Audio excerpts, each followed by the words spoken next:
Swiss ব্যাংকে বাংলাদেশিদের আমানতের রেকর্ড এক বছরে বেড়েছে ৩৩ গুণ। ২০২৪ সালের দুর্নীতিতে শীর্ষে বিআরটিএ অফিস, তথ্য বিবিএস এর। বিদেশ থেকে বছরে একবারের বেশি সোনা আনা যাবে না, স্বর্ণবারের ক্ষেত্রে গুনতে হবে বাড়তি শুল্ক। ব্যাগেজ রুলসে কড়াকড়ি, চাহিদা জোগাড়ের হেরফেরে চোরাচালান বাড়ার শঙ্কা। ছুটির দিনের বাজারে উত্তাপ, সপ্তাহ ব্যবধানে ব্রয়লার মুরগির কেজিতে বেড়েছে 10 টাকা দাম। ভরা মৌসুমে বাড়তি চালের দামও, বৃষ্টির অজুহাতে স্বস্তি নেই সবজিতে। শুরুর ধাক্কা সামলে রাজস্ব আহরণে চট্টগ্রাম কাস্টমসের চমক। চলতি অর্থ বছরে 11 মাসেই 9,000 কোটি টাকা বেশি আদায়। বন্দরে রেকর্ড পণ্য হ্যান্ডলিংয়ে এসেছে সাফল্য। এবং উত্তাল বঙ্গোপসাগরে হতাশ উপকূলের হাজারো জেলে। নিষেধাজ্ঞা উঠলেও সমুদ্রে যেতে পারছেন না মাছ ধরার ট্রলার। ঝুঁকি নিয়ে গেলেও মিলছে না ইলিশ, ফিরতে হচ্ছে খালি হাতে।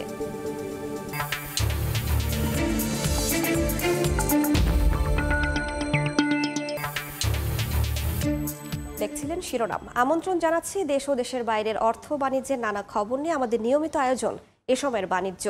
আপনাদের সঙ্গে আছি আমি রাইসা জান্নাত।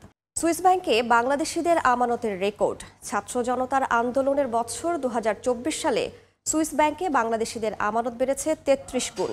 12 মাসে জমা অর্থের পরিমাণ 8,500 কোটি টাকা। বৃহস্পতিবার সুইজারল্যান্ডের কেন্দ্রীয় ব্যাংক সুইস ন্যাশনাল ব্যাংক প্রকাশিত প্রতিবেদনে উঠে এসেছে এই তথ্য।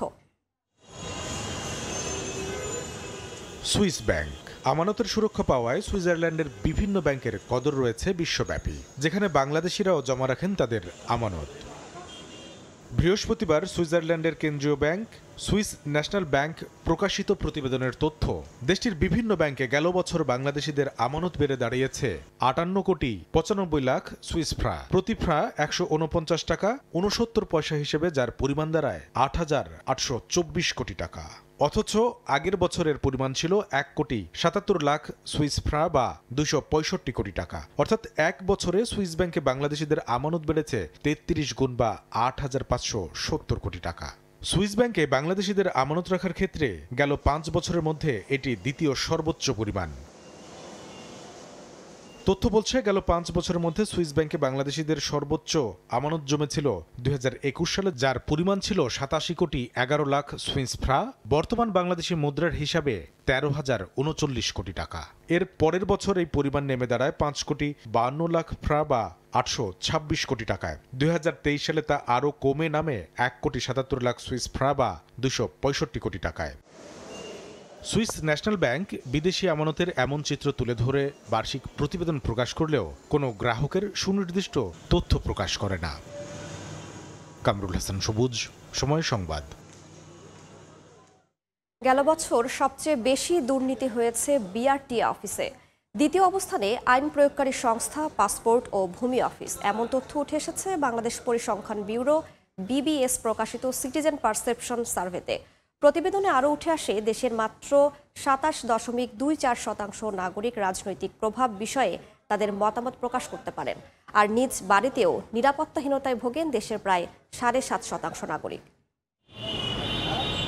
দেশে যখন নির্বাচন ঘনিয়ে আসছে তখন বাংলাদেশ পরিসংখ্যান ব্যুরো বিবিএস জানালো, দেশের মাত্র 27.24 জন নাগরিক রাজনৈতিক প্রভাব বিষয়ে তাদের মতামত প্রকাশ করতে পারেন। বৃহস্পতিবার বিবিএস প্রকাশিত সিটিজেন পারসেপশন সার্ভেতে উঠে আসে এমন তথ্য।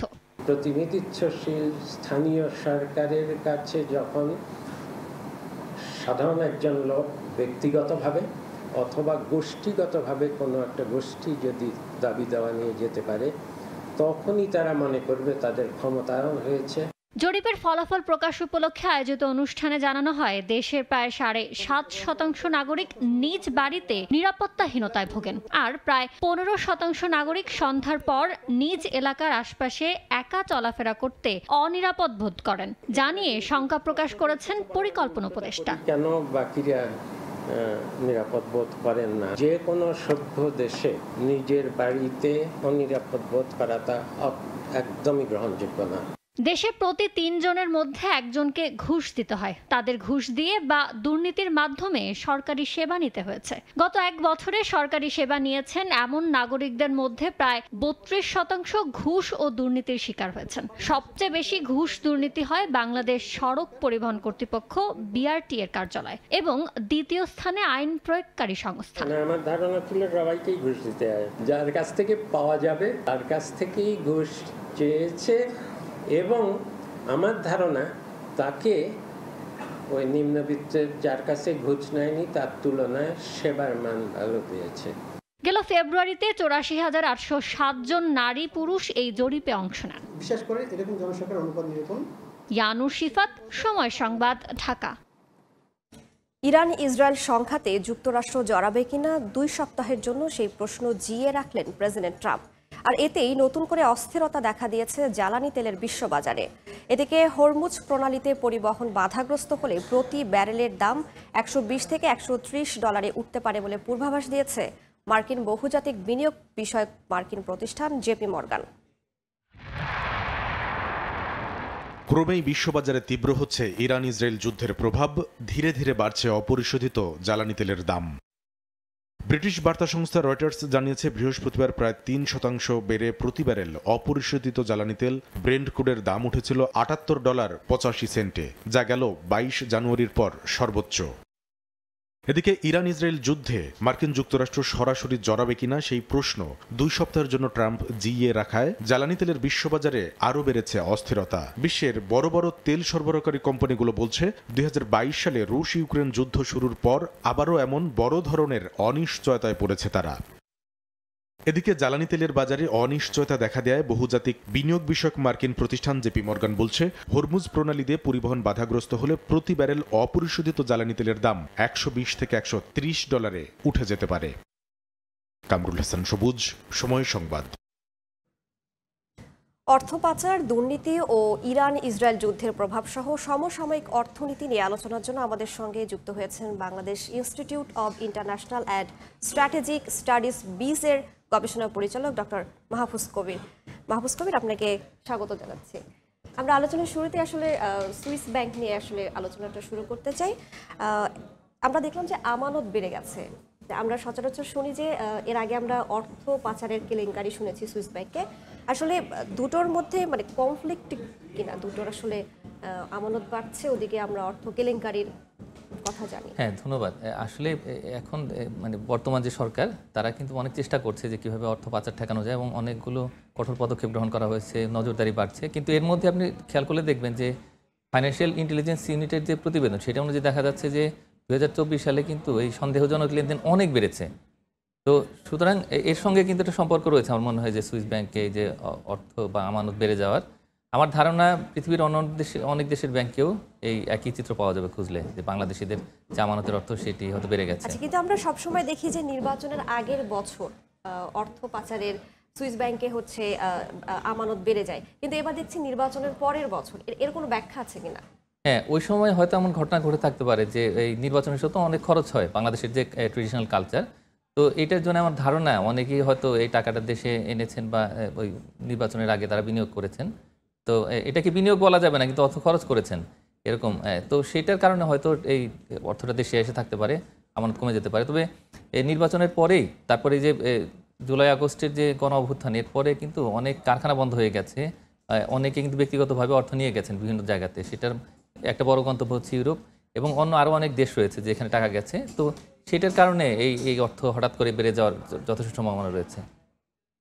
তো এটি ছাড়াও এই অনেক শিল্পপতি তারা কিন্তু পূর্ববর্তী সরকারের সময় বড় বড় পদে ছিলেন, তারা নেতা মন্ত্রী ছিলেন, রাজনৈতিক প্রভাবশালী ছিলেন। তো এই তাদের অর্থ নিয়ে যাওয়াটাই স্বাভাবিক, তার কারণ অনেকের বিচার চলছে, অনেকে হয়তো এই কাস্টডিতে আছেন।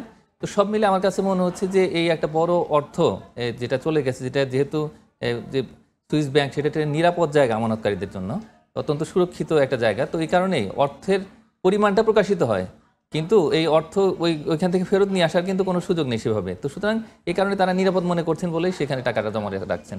যে টাকা আসলে সুইস ব্যাংকে যায় সেই টাকা সহজভাবে আনার কোনো উপায় যদি আমাদের bilateral mutual legal assistance agreement থাকে, তাহলে সেক্ষেত্রে হয়তো তদন্তের সাপেক্ষে প্রমাণের সাপেক্ষে অর্থ ফেরত নিয়ে আসা সম্ভব, কিন্তু তাদের সঙ্গে তো আমাদের চুক্তি নেই সেরকম। তো এখন এই কাজ করছে কেন্দ্রীয় ব্যাংক, অনেকগুলো ফার্মকে তারা সিলেক্ট করেছে, 30টা ফার্ম কাজ করছে এখানে, যে কীভাবে লিগ্যালি অগ্রসর হওয়া যায়, হয়ে তারপরে এই যদি পাচার হওয়া অর্থ থাকে, অবৈধভাবে যদি কেউ টাকা নিয়ে গিয়ে থাকে, তাহলে সেক্ষেত্রে ফিরিয়ে আসা সম্ভব। আমি মনে করি যে খুব দ্রুত যদি একটা এগ্রিমেন্ট করা যায় আসলে এই সুইজারল্যান্ডের সঙ্গে, তাহলে সেক্ষেত্রে আমরা এই পাচার হওয়ার অর্থ ফেরত নিয়ে আসতে পারি। আচ্ছা, আরেকটি আমি প্রশ্ন এখানে অ্যাড করতে চাই। গতকাল বিবিএস একটি প্রতিবেদন দিয়েছে দুর্নীতির। এখন তো অনেক সংস্কার কাজ চলছে, এরকম একটা সময় যে এরকম দুর্নীতির চিত্র উঠে এসেছে, এটাকে আপনারা আসলে কিভাবে দেখছেন, বা এটা সংস্কারের কতটা বাধা তৈরি করতে পারে? আসলে বছরের পর বছর লেগে যাবে যদি এই দুর্নীতির প্রত্যেকটা জায়গাতে হাত দেওয়া হয়। এখনো তো দুর্নীতি সেভাবে কমেনি, কিছু সংস্কার শুরু হয়েছে, আলাপ আলোচনা হচ্ছে, এখনো সেভাবে প্রাতিষ্ঠানিক সংস্কার হয়নি, বরং শুধুমাত্র এই ব্যাংকিং খাতে কিছু শৃঙ্খলা ফিরে এসছে, এবং সেখানে কিন্তু এই যে অর্থ পাচার অনেক ক্ষেত্রে ঠেকানোর জন্য কাজ করা হচ্ছে, এই ভুয়া বেনামি সমস্ত ঋণ নেওয়া বা যে খেলাপি ঋণ, তো সেই জায়গাগুলোতে কাজ করা হচ্ছে, কিন্তু এর বাইরে অন্যান্য সেক্টরগুলোতে সেইভাবে কিন্তু এখনো পর্যন্ত হাত দেওয়া হয়নি বা সংস্কারের কাজ শুরু হয়নি। তো সুতরাং এই যে দুর্নীতির যে তথ্য উঠে এসছে বা জনগণ যে ভুক্তভোগী হচ্ছে দুর্নীতির কারণে, এটা অত্যন্ত স্বাভাবিক। আমি মনে করি যে যে সমস্ত প্রতিবেদনগুলো এসছে সেগুলো যদি বাস্তবায়ন করতে হয়, তাহলে সেক্ষেত্রে আগামী যে নির্বাচনের পরে যে সরকার আসবে তাদেরও অনেক দূর পথ যেতে হবে। তো এই হঠাৎ করেই তো আসলে এই দুর্নীতির যে সংস্কৃতি গড়ে উঠেছে আমাদের দেশে, তো সেটা তো আসলে পরিবর্তন করা সম্ভব নয়। অর্থ পাচারের বিষয়টা আসলে অর্থ পাচার রোধে আসলে কি করা হচ্ছে, বা মানে করণীয় কি? হ্যাঁ, না, অর্থ পাচার প্রতিরোধে বাংলাদেশ ব্যাংক অনেক কঠোর পদক্ষেপ নিচ্ছে, যে প্রত্যেকটা লেনদেনের ক্ষেত্রে কিন্তু এখন ট্রেস করা হচ্ছে, এবং যে কেউ চাইলে গিয়ে ব্যাংকে যে অর্থ পাবে বা রাজনৈতিক প্রভাব বা বিবেচনায় বা ফোন করলেই কেউ একজন, তো সেই টাকাটা হয়তো দিয়ে দেওয়া হবে ঋণ হিসেবে, তো সেটা কিন্তু হচ্ছে না। কেলেঙ্কারিগুলো কিন্তু বন্ধ হয়েছে, পিকে হালদারের মতো কিন্তু নতুন কোনো কেলেঙ্কারি এখনো হয়নি। তো সুতরাং আমার মনে হয় যে শৃঙ্খলটা আসছে, এটা নিয়ে আসলে লেগে থাকতে হবে, এবং যে সমস্ত এই যে দেখা গেল যে বিপুল পরিমাণে যে খেলাপি ঋণ, সেটা আমাদের বেরিয়ে এসছে 4,20,000 কোটি টাকা এখন সর্বশেষ হিসেবে। তো সুতরাং এই জায়গাতে বড় রকমের শৃঙ্খলা আনতে আরও অনেক দূর পথ পাড়ি দিতে হবে, যেহেতু ফাইন্যান্সিয়াল ইন্টেলিজেন্স ইউনিট তারাও দেখাচ্ছে যে এই সন্দেহজনক লেনদেন বাড়ছে, আবার অন্যদিকে বাংলাদেশ ব্যাংক অনেক চেষ্টা করছে। তাই আমি মনে করি যে পুরো ব্যাংকিং খাতের জন্য একটা শক্তিশালী কমিশন দরকার। তারা দেখবে ইভেন বাংলাদেশ ব্যাংকেরও যদি কোনো দুর্বলতা থাকে, তাহলে সেগুলো তারা আইডেন্টিফাই করে এগুলো রিকমেন্ড করবে। তো অন্তত 2-3 বছর আরও লাগবে, তবে যে পথে হাঁটছে বাংলাদেশ ব্যাংক শৃঙ্খলা আনার ক্ষেত্রে, আমি মনে করি যেটা ভালো উপায়, তবে লেগে থাকতে হবে। আসলে সেই আশা রাখি। আমরা একটু ইরান ইসরায়েল যুদ্ধের দিকে যাই। তেলের বাজারের আসলে এখন তো তেলের বাজারে বেশ অস্থিরতা দেখা যাচ্ছে, এইটা আসলে বাংলাদেশ কিভাবে মোকাবিলা করতে পারে? হ্যাঁ, বাংলাদেশের জন্য আসলে তেমন কোনো কিছু করণীয় নেই, তবে একটা কাজ করা যেতে পারে, সেটা হলো যে যারা সরবরাহ করছে এই দেশগুলোর মধ্যে কিন্তু বাংলাদেশের সঙ্গে দীর্ঘদিনের যে আমদানির যে সম্পর্ক সেটা আছে, শুধুমাত্র তেল নয়, বরং এই যে কাতার থেকে যে আমরা গ্যাস নিয়ে আসছি, তো সেটার ক্ষেত্রেও কাতারের সঙ্গে দীর্ঘমেয়াদী একটা চুক্তি রয়েছে আমাদের। তো চুক্তি থাকলে একটা সুবিধা হচ্ছে কি, যে তখন কিন্তু তাদের অনুরোধ করা যায় যেন দাম না বাড়ানো হয়, বা আগের যে দাম সেই দামে যেন দেওয়া হয়। কিন্তু স্ট্রেট অফ হরমুজ যদি বন্ধ করে দেওয়া হয় বা সেখানে যদি বিঘ্ন ঘটে, ইতিমধ্যে বড় রকমের ঝুঁকি আছে, তাহলে সেক্ষেত্রে আসলে ঘুর পথে যদি আসে জাহাজগুলো, তাহলে বিমার খরচ, পরিবহন খরচ সেগুলো বেড়ে যেতে পারে। তো এটার কারণেই দেখা যাবে কি, যে এমনিতেই বিশ্ববাজারে দাম বৃদ্ধি পেয়েছে, স্পট মার্কেট থেকে কিনে যদি আমরা নিয়ে আসি, তাহলে সেই ক্ষেত্রে আমার মনে হয় যে আসলে এখানে তেমন কোনো কিছু হয়তো করার থাকবে না। তবে একটা কাজ করা যেতে পারে, এখন যেহেতু আমরা দেখতে পাচ্ছি বড় রকমের ঝুঁকি তৈরি হচ্ছে, একটা স্ট্র্যাটেজিক রিজার্ভারের কথা চিন্তা করতে পারি, যে কৌশলগত রিজার্ভ যদি থাকে বাংলাদেশে, তাহলে সেক্ষেত্রে আপৎকালীন সময়ে তখন ওই রিজার্ভ থেকে ব্যবহার করা যাবে। এই হঠাৎ করে এই তেলের দাম বেড়ে যাওয়ার কারণে এমন মূল্যস্ফীতির ঝুঁকি তৈরি হয়েছে, ম্যাক্রো ইকোনমিতে এটার অস্থিতিশীলতা তৈরি হতে পারে। তো সুতরাং এটা মাথায় রেখে আমি মনে করি যে রিজার্ভারটা তৈরি করাটা সবচেয়ে বিনিয়োগে তো প্রভাব ফেলবে কিনা? অবশ্যই, তার কারণ এই জ্বালানি খরচ বেড়ে যাওয়ার কারণে দেখা যাবে যে বিনিয়োগের খরচ বেড়ে যাচ্ছে। এমনিতেই আসলে আমাদের দেশে বিনিয়োগ কম, এই মুহূর্তে দেশি বিদেশি বিনিয়োগ সেভাবে আসছে না। আমি মনে করি যে এই বিনিয়োগের খরচ বৃদ্ধি, মূল্যস্ফীতি বৃদ্ধি, কম বিনিয়োগ, কম প্রবৃদ্ধি এবং কর্মসংস্থান কমে যাওয়া, এই বিষয়গুলো আসলে আমাদের অর্থনীতিকে ভোগাবে এই ইরানের। আচ্ছা, আমাদের কি আসলে পরিষ্কার কোনো জ্বালানি নীতিমালা আছে? আমাদের যে নীতিমালা আসলে কোনো কার্যকর ভূমিকা রাখে কিনা? হ্যাঁ, আমাদের যে নীতিমালাগুলো আছে সেটা ভিন্ন ভিন্ন বিচ্ছিন্ন ধরনের। আমাদের যে রিনিউয়েবল এনার্জির ক্ষেত্রে আছে, তারপরে একসঙ্গে বিদ্যুতের জন্য, বিদ্যুৎ এবং জ্বালানির জন্য আছে। তো সেগুলো এক একভাবে এক এক দিক নির্দেশনা আছে, কিন্তু এই যে আন্তর্জাতিক বাজারে যে সমস্ত ঝুঁকি, যুদ্ধ বা অন্য কোনো ধরনের সংঘাত, তো সেটার কারণে যে প্রভাবগুলো পড়ে, তো সেটা মোকাবেলার জন্য আমাদের এই জ্বালানি নীতিগুলোর মধ্যে সেরকম কোনো সুনির্দিষ্ট নির্দেশনা নেই। এটা একটা বড় সমস্যা। এখন এগুলো থেকে বের হয়ে আসার জন্য বিভিন্ন দেশ তারা কিন্তু এই যে কৌশলগত যে রিজার্ভ সেগুলোর ব্যবস্থা করেছে, কিন্তু বাংলাদেশ এরকম কোনো ব্যবস্থা করেনি। এটা কোভিডের সময়টাই করা যেতে পারতো। তো ওই সময় জ্বালানি তেলের দাম অনেক কম ছিল, তো এই রিজার্ভ যদি আমরা তৈরি করতে পারতাম বা তাহলে সেই ক্ষেত্রে কিন্তু এখনকার যে ঝুঁকি আছে সেটা কিছুটা মোকাবেলা করতে পারতাম। এখন 45 দিনের একটা রিজার্ভ আমাদের রয়েছে, বিপিসি থেকে যে তথ্য জানানো হয়েছে। 45 দিন খুব বেশি নয়, তার কারণে এখন কিন্তু যুদ্ধ প্রলম্বিত হচ্ছে।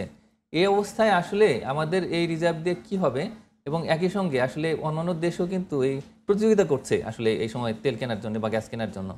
তো এই সময়টাতে আমি মনে করি যে যে ঝুঁকিটা তৈরি হয়েছে সেটা মোকাবেলার জন্য আমরা এখনই চিন্তা করতে পারি কৌশলগত রিজার্ভের জন্য।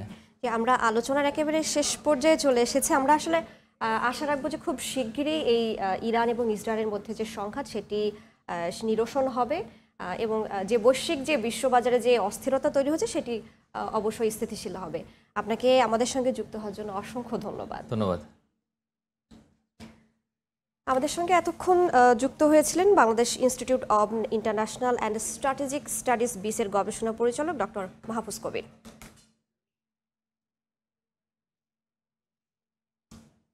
এবার বন্দর বাণিজ্যের খবর।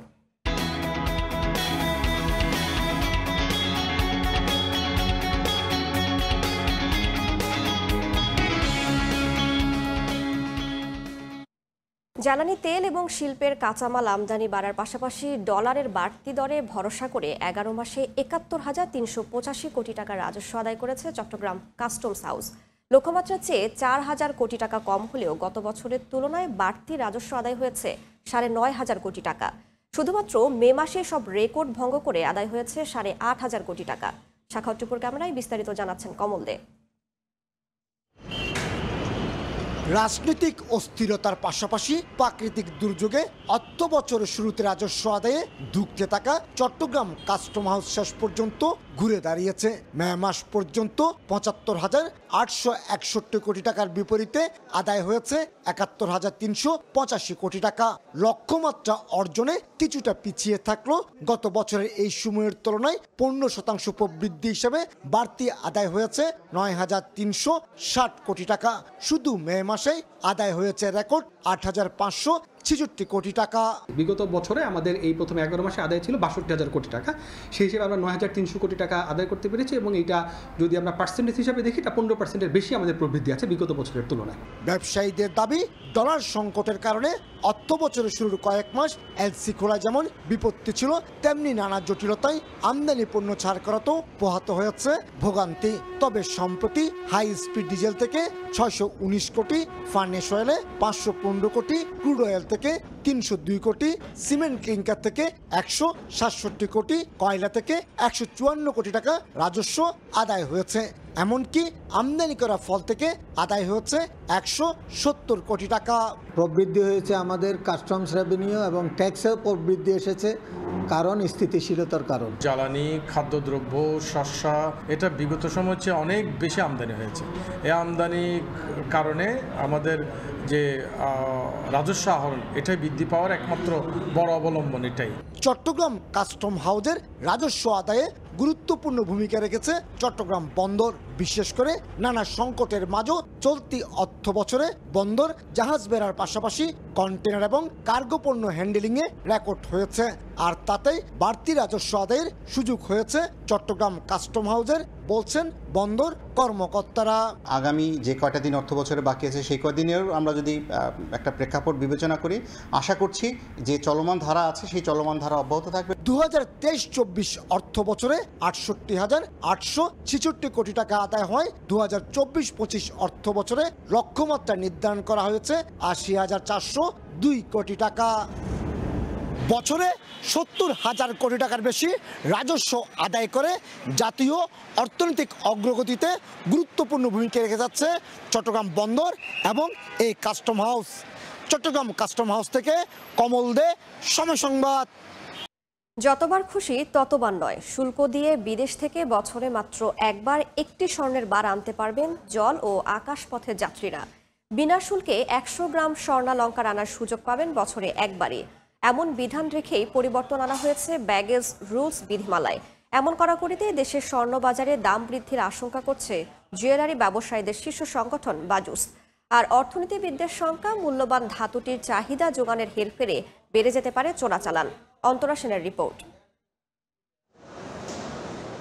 অলংকার হিসেবে প্রাচীনকাল থেকেই নিজের কদর ধরে রেখেছে মূল্যবান ধাতু স্বর্ণ, আর নিরাপদ বিনিয়োগের মাধ্যম হওয়ায় বর্তমানে বাড়ছে এর দাম ও চাহিদা। উচ্চ মূল্যের কারণে দেশের স্বর্ণ ব্যবসায় পড়েছে মন্দাভাব। স্বর্ণের বাজারে ব্যবসা খুবই ধস নেমে গেছে, যে হারে দাম বাড়ছে। শখের বসে যারা কেনাকাটা করতো ওই কেনাকাটাটা একটু কমে গেছে আগের তুলনায়। এখন গোল্ডটা একটা অভিজাত শ্রেণীর জন্য নির্ধারিত হয়ে গেছে। সব শ্রেণীর জন্য হলে আমাদের ব্যবসাও ভালো থাকতো, সব শ্রেণীর মানুষ কিনতে পারত। বাংলাদেশে এই মূল্যবান ধাতুর চাহিদা কত?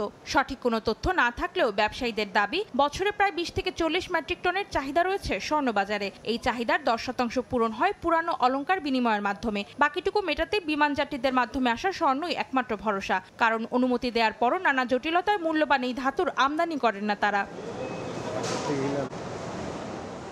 এবার ব্যাগেজ রুলসে কড়াকড়ি আরোপ করেছে সরকার। নতুন বিধিমালায় আকাশপথে বছরে মাত্র একবার কোনো যাত্রী 50,000 শুল্ক দিয়ে 117 গ্রাম বা 10 ভরি ওজনের স্বর্ণের বার আনতে পারবেন। আগে 40,000 টাকা শুল্ক দিয়ে আনতে পারতেন যতবার খুশি ততবার। 2023 সালের জুলাইয়ের আগে 20,000 টাকা শুল্ক দিয়ে প্রতিবারে আনা যেত 2টি বার বা 234 গ্রাম ওজনের স্বর্ণ। কড়াকড়ি আরোপ করা হয়েছে স্বর্ণালংকার আনার ক্ষেত্রেও। আগে একজন যাত্রী একাধিকবার 100 গ্রাম ওজনের গহনা বিনা শুল্কে আনতে পারতেন। নতুন নিয়মে সেই সুযোগ মিলবে বছরে মাত্র একবার।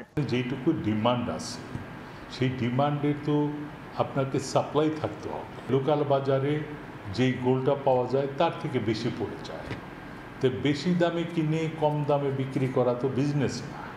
বিজনেস হলো কম দামে কিনে বেশি দামে বিক্রি করা। অস্থিতিশীল ব্যাপারটা, এটার জন্য আমাদের যে মনিটরিং বা আমাদের যে বৈষম্য, এই বিষয়টা কে দেখবেন, জাজ করবেন কে? এমন পরিস্থিতিতে দেশের স্বর্ণের যে চাহিদা আছে তা মেটাতে চোরাচালান বাড়ার আশঙ্কা করা হচ্ছে। এ অবস্থায় সীমান্তে নজরদারি বাড়ানোর পরামর্শ দিচ্ছেন অর্থনীতিবিদরা। এমনিতেই বৈধ পথে আমদানি নেই, অন্যদিকে এই যে ব্যাগেজের যে কড়াকড়ি অবস্থায় এই কড়াকড়িগুলো আসলে এই পুরো ইন্ডাস্ট্রি, এখানে কর্মসংস্থান আছে, এখানে তো অনেকেই ব্যবসা করছেন, তো এগুলা কিন্তু আরও চাপের মধ্যে পড়ে যাচ্ছে। জুয়েলারি ইন্ডাস্ট্রিতে মূলত এই লাগেজের মাধ্যমে যে স্বর্ণটা আসে সেটাই ব্যবহার করা হয় এবং দেশের ভিতরে কিছু রিসাইক্লিং হয় এবং সেটা দিয়ে আসলে জুয়েলারি ইন্ডাস্ট্রি কাজ করে। তো এই জায়গাটাতে আমি মনে করি যতটা সহজ নীতিমালা প্রণয়ন করা যায় সেটি সবচেয়ে ভালো। ঢাকা কাস্টমসের তথ্য 2023 সালে শুধু ঢাকা হযরত শাহজালাল আন্তর্জাতিক বিমানবন্দর দিয়ে ব্যাগেজ রুলসের আওতায় 31.5 টন ও 2022 সালে এসেছে প্রায় 36 টন স্বর্ণ। অন্তরা সেন, সময় সংবাদ, ঢাকা। সপ্তাহ ব্যবধানে চড়া মুরগি, সবজি সহ রাজধানীর চালের বাজার কেজিতে 4 থেকে 9 টাকা বেড়েছে মিনিকেটের দাম, আর 50 থেকে 60 টাকা বাড়তিতে বিক্রি হচ্ছে সোনালী মুরগি। এই মুহূর্তে কারওয়ান বাজারে আছেন সহকর্মী অন্তরা সেন, সরাসরি যাচ্ছি তার কাছে। সাপ্তাহিক ছুটির দিন শুক্রবার আজ, আর তাই রাজধানীর কারওয়ান বাজার কিন্তু গমগম করছে ক্রেতা বিক্রেতাদের আনাগোনায়। আবহাওয়া বেশ গরম, কিন্তু সেই সঙ্গে কিন্তু বেশ গরম মুরগি, চাল আর সবজির বাজার। সপ্তাহ ব্যবধানে কিন্তু বেশ চড়া মুরগির দাম। গেল সপ্তাহে ব্রয়লার মুরগি বিক্রি হচ্ছে 150 টাকায়, সেটি কিন্তু এখন 10 টাকা বেশিতে বিক্রি হচ্ছে 160 টাকা কেজিতে। এক লাফে কিন্তু বেড়েছে সোনালী মুরগির দাম। সোনালী মুরগি কিন্তু গেল সপ্তাহে বিক্রি হচ্ছে 250 থেকে 260 টাকা, বর্তমানে সেটি বিক্রি হচ্ছে 320 টাকা। তবে লেয়ার মুরগির দাম অপরিবর্তিত রয়েছে। দেশি মুরগির দাম কিন্তু 70 টাকা কমেছে। গেল সপ্তাহে বিক্রি হয়েছিল 700 টাকায়, বর্তমানে বিক্রি হচ্ছে 630 টাকায়। তবে চালের বাজার বেশ চড়া। সপ্তাহ ব্যবধানে কিন্তু মিনিকেট চালের দাম বেড়েছে কেজিতে 4 থেকে 9 টাকা। আগে ছিল 66 থেকে 71 টাকা, সেটি এখন হয়েছে কিন্তু 70 থেকে 80 টাকা। আটাশ চাল ছিল 54 থেকে 55 টাকা, এখন কিন্তু বিক্রি হচ্ছে 56 থেকে 58 টাকা। নাজির চালের দাম ছিল গেল সপ্তাহে 66 থেকে 76 টাকা, এখন বিক্রি হচ্ছে 70 থেকে 86 টাকা। বিক্রেতারা বলছেন মিল মালিকরা হঠাৎ করে চালের দাম বাড়িয়ে দিয়েছে, এতে কিন্তু তারাও বেশ বিপাকে পড়েছেন। 50 কেজির যে মিনিকেট চালের বস্তা রয়েছে, সেই মিনিকেট চাল কিন্তু এখন প্রায় 300 থেকে 350 টাকা বেশি দামে বিক্রি হচ্ছে। এতে কিন্তু ক্রেতারা বেশ ক্ষোভ জানিয়েছেন। রাতারাতি চালের দাম এরকম বেড়ে যাওয়ায় কিন্তু অনেকেই কিন্তু চাল কিনতে এসে বেশ বিপাকে পড়েছেন। এদিকে কিন্তু সবজির বাজারও বেশ চড়া। গেল সপ্তাহে কাঁচামরিচের দাম ছিল 40 টাকা কেজি, বর্তমানে সেই কাঁচামরিচ কিন্তু বিক্রি হচ্ছে 60 থেকে 80 টাকা। এই ছিল আমার কাছে বাজার পরিস্থিতির সর্বশেষ খবরাখবর। সরাসরি যুক্ত ছিলাম রাজধানীর কারওয়ান বাজারে। এদিকে সপ্তাহের ব্যবধানে মানিকগঞ্জের বাজারে বিভিন্ন সবজির দর কমেছে, তবে মুন্সিগঞ্জের বাজারে মীর কাদিম মাছের আড়তে একদিনেই কেজি প্রতি 200 টাকা বেড়েছে রূপালী ইলিশের দাম। অন্যদিকে দেশের অন্যতম চাল উৎপাদনকারী জেলা নওগাঁর বাজারে সপ্তাহ ব্যবধানে কেজি প্রতি 2 থেকে 3 টাকা বেড়েছে চালের দর। বৈরী আবহাওয়া উপেক্ষা করে কৃষক আর পাইকারি বেচা কেনায় জমজমাট মানিকগঞ্জের জাগির বন্দর সবজির আড়ত। সরবরাহ বাড়ায় সপ্তাহ ব্যবধানে বেশিরভাগ সবজির দাম কমেছে কেজিতে 5 থেকে 7 টাকা পর্যন্ত। পাওয়া যাচ্ছে পটল, বেগুন, করলা, শসা সহ নানা সবজি। দাম কমে আসায় উৎপাদন খরচ তুলতে হিমশিম খাচ্ছেন বলে জানান কৃষকরা। বৃষ্টি বাদলের জন্য শাক সবজি নিয়ে বাজার আইছি, অনেক কষ্ট করে দাম পাচ্ছে না। 5 টাকা কেজি ধুন্দুল, 10 টাকা পিস কুমড়া নাই না। এত পরিশ্রম করেও দাম পাইতেছি না, পরিশ্রমের মূল্য হইতেছে। সপ্তাহের ব্যবধানের মধ্যে কৃষক আর কি মরার জো হয়ে গেছে। এদিকে সাগর নদীতে নিষেধাজ্ঞা উঠে গেলেও ইলিশের দাম কমছে না মুন্সিগঞ্জে। একদিনের ব্যবধানে মিরকাদিম আড়তে বেড়েছে প্রতি কেজি 200 টাকা পর্যন্ত। শুধু ইলিশ নয়, সব মাছেরই দাম চড়া। ইলিশ মাছ যখন বেশি পড়ে তখন দাম কম, আর যখন কম পড়ে তখন দাম বেশি। আমরাও বেশি দিয়ে কিনে আনি, এনও বেশি দিয়ে বিক্রি করি। শুক্রবারের কারণে দামটা একটু মনে হয় একটু বেশি। বাজারে দেখা যায় 30 টাকা 50 টাকা মাছের বাজারটা রেট বেশি দেখা যাচ্ছে। মাছ মনে হয় না আগের মতো গরিবে খাইতে না, মাছের দাম বেশি, আমদানি কম। অভিযান কমছে, সাগরে বৃষ্টির লেগে নৌকা নামে না, তো মাছ আয় না। মনে হইতেছে যে ওরা একটা সিন্ডিকেট কিছু করে, তেমনই হয়তো। না হয়তো মাছ তো কম বেশি আছে, তার মধ্যে দাম ছাড়ে না ওরা। দেশের অন্যতম চাল উৎপাদনকারী জেলা নওগাঁয় সপ্তাহ ব্যবধানে প্রতি কেজি চালের দর বেড়েছে 2 থেকে 3 টাকা পর্যন্ত। ধানের দাম বাড়ায় দর বাড়ানো হয়েছে বলছেন মিল মালিকরা। বাজারে সরু চাল জিরা প্রতি কেজিতে 2 টাকা বেড়ে বিক্রি হচ্ছে 70 টাকায়, কাটারি 3 টাকা বেড়ে বিক্রি হচ্ছে 73 টাকায় এবং প্রতি কেজি স্বর্ণা 2 টাকা বেড়ে 55 টাকায় বিক্রি হচ্ছে। মনিরুজ্জামান প্রান্ত, সময় সংবাদ। এই মুহূর্তে নওগাঁয় পৌর চাল বাজারে আছেন রিপোর্টার এমআর রকি, সরাসরি যাচ্ছি তার কাছে।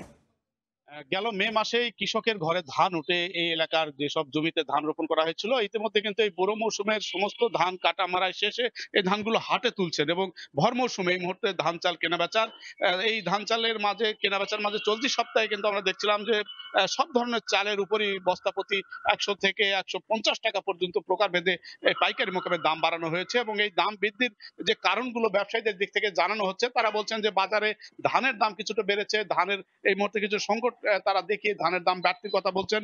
অন্যদিকে এই প্রভাবটাই এসে কিন্তু খুচরা বাজার এবং পাইকারি বাজারে চালের ক্ষেত্রে ফেলছেন। সরু, চিকন, মোটা সব ধরনের চালে আমরা দেখছিলাম, বিশেষ করে কাটারি যে চাল বা স্বর্ণা 5 এই চালগুলো প্রকারভেদে 3 টাকা পর্যন্ত বাড়তি দরে এই মুহূর্তে বিক্রি করছেন এখানকার পাইকারি মিলাররা। এবং এই বাজার হঠাৎ করে লাফিয়ে দর বৃদ্ধির পেছনে ব্যবসায়ীদের যে যুক্তি, আসলে ক্রেতাদের দিক থেকে আসলে এই যুক্তিটা তারা মানতে নারাজ, কারণ তারা বলছেন যে বিভিন্ন অজুহাত দেখিয়ে কিন্তু সবসময় ধান এবং চালের একটা ফারাক তৈরি করে অধিক মুনাফার যে সুযোগ তারা ব্যবসায়ীরা নিয়ে থাকেন এবং এই ক্ষেত্রেও হয়তো একই কাজ তারা করছেন এবং এই জায়গায় বাজারে এক ধরনের তদারকির দাবি করছেন। এবং নওগাঁর পাইকারি মোকাম আমরা দেখছিলাম বস্তাপ্রতি বিশেষ করে কাটারি জাতের যে চালগুলো রয়েছে এই চালের 120 থেকে 150 টাকা, বাজারে কিন্তু যেটা 72 থেকে এই মুহূর্তে 75 টাকা পর্যন্ত তারা বিক্রি করছেন। এরকম স্বর্ণা 5 বা অন্যান্য যেসব জাত রয়েছে সব ধরনের চালেই কিন্তু এরকম বাড়তি দরের একটা প্রভাব পড়েছে।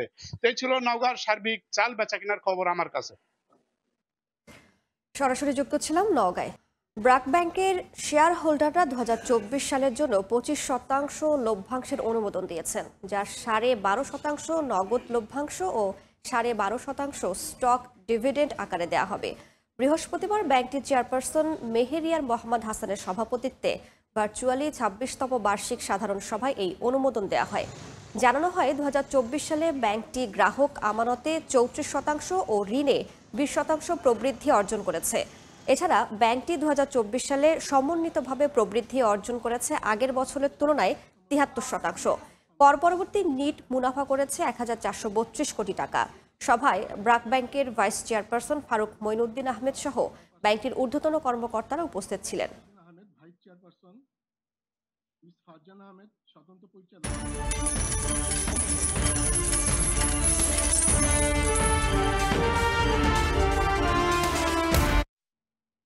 ইরান ইসরায়েল যুদ্ধের প্রভাব মূল্যবান ধাতুর বিশ্ববাজারে, কমছে স্বর্ণের দাম। এদিকে সরবরাহ সংকটে গেল 10 বছরের মধ্যে সর্বোচ্চ দামে বিক্রি হচ্ছে আরেক মূল্যবান ধাতু প্লাটিনাম। বৈশ্বিক অস্থিরতায় সাধারণত বিনিয়োগের নিরাপদ মাধ্যম হিসেবে বরাবরই স্বর্ণে বিনিয়োগ বাড়িয়ে দেয় বিশ্বের বিভিন্ন দেশ ও ধনী ব্যক্তিরা। তবে এবার ইরান ইসরায়েল যুদ্ধে দেখা যাচ্ছে বিপরীত চিত্র।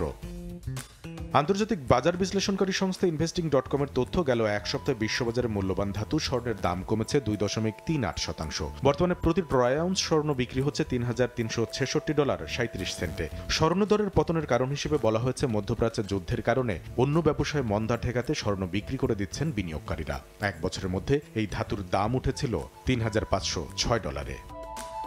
কমেছে রূপার দামও। এক সপ্তাহে 1.68% কমে প্রতি ট্রয় আউন্স রূপার দাম নেমেছে $35.80। এক বছরের মধ্যে সর্বোচ্চ $37.41 ও সর্বনিম্ন $26.73 বেচা কেনা হয়েছে এই ধাতু। যুদ্ধের কারণে স্বর্ণরূপার দাম কমলেও সরবরাহ সংকটে পড়ে দাম বেড়েছে আরেক মূল্যবান ধাতু প্লাটিনামের। এক সপ্তাহে 5.91% বেড়ে বর্তমান বিশ্ববাজারে প্রতি ট্রয় আউন্স প্লাটিনাম বিক্রি হচ্ছে $1,282। এটি গেল 10 বছরের মধ্যে প্লাটিনামের সর্বোচ্চ দাম বলে জানিয়েছে আন্তর্জাতিক বাজার বিশ্লেষণকারী সংস্থাগুলো। এক বছরের মধ্যে এই ধাতুর দাম উঠেছিল $1,343 পর্যন্ত। এদিকে দাম আরও কমার শঙ্কায় এক সপ্তাহে কপারের দাম কমেছে 1% কাছাকাছি। শিল্পে দরকারি প্রতি ট্রয় আউন্স এই ধাতু বর্তমানে বিশ্ববাজারে বিক্রি হচ্ছে $4.77। আহমেদাবাদে ভয়াবহ বিমান দুর্ঘটনার পর ফ্লাইট পরিচালনায় বড় পরিবর্তন এনেছে এয়ার ইন্ডিয়া। শুক্রবার থেকে জুলাইয়ের মাঝামাঝি পর্যন্ত আন্তর্জাতিক রুটে 15% বড় বিমান কমানোর সিদ্ধান্ত নিয়েছে বিমান সংস্থাটি। এক বিবৃতিতে এয়ার ইন্ডিয়া জানিয়েছে, নিরাপত্তাজনিত পরিস্থিতি খতিয়ে দেখতেই এই পদক্ষেপ নেওয়া হয়েছে।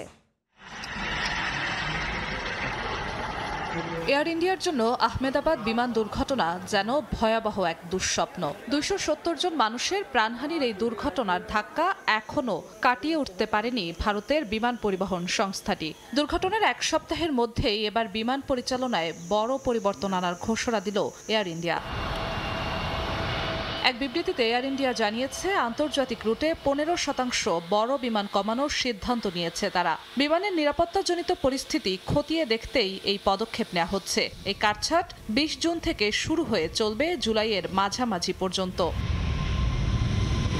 টাটা গ্রুপের মালিকানাধীন বিমান সংস্থাটি জানিয়েছে, তাদের 33টি বোয়িং 7878 এবং 7879 বিমানের মধ্যে দুর্ঘটনার পর এরই মধ্যে 26টিতে পরিদর্শন শেষে পরিষেবার জন্য অনুমোদন দেওয়া হয়েছে। এদিকে মরার ওপর খাড়ার ঘা, মধ্যপ্রাচ্যে ভূ রাজনৈতিক উত্তেজনা, ইউরোপ ও পূর্ব এশিয়ায় রাতের আকাশসীমা বন্ধ সহ বেশ কিছু কারণে গত 6 দিনে এয়ার ইন্ডিয়ার 83টি আন্তর্জাতিক ফ্লাইট বাতিল করা হয়েছে। তবে এমন বিশেষ পরিস্থিতিতে যাত্রীদের ভোগান্তি এড়াতে বিকল্প ফ্লাইটে যাত্রার ব্যবস্থা করার আশ্বাস দিয়েছে সংস্থাটি। না হলে টিকিটের পুরো অর্থ ফেরত দেওয়া হবে বলেও জানিয়েছে এয়ার ইন্ডিয়া। জিনাতারা যশোয়া, সময় সংবাদ। এ পর্যায়ে শীর্ষ সংবাদগুলো জানিয়ে দিচ্ছি আরও একবার। সুইস ব্যাংকে বাংলাদেশিদের আমানতের রেকর্ড এক বছরে বেড়েছে 33 গুণ। 2024 সালের দুর্নীতিতে শীর্ষে বিআরটিএ অফিস, তথ্য বিবিএসের। বিদেশ থেকে বছরে একবারের বেশি সোনা আনা যাবে না। স্বর্ণবারের ক্ষেত্রে গুনতে হবে বাড়তি শুল্ক। ব্যাগেজ রুলসে কড়াকড়ি। চাহিদা যোগানের হেরফেরে চোরাচালান বাড়ার শঙ্কা। এবং ছুটির দিনের বাজারে উত্তাপ। সপ্তাহ ব্যবধানে ব্রয়লার মুরগির কেজিতে বেড়েছে 10 টাকা। ভরা মৌসুমে বাড়তি চালের দামও। বৃষ্টির অজুহাতে স্বস্তি নেই সবজিতে।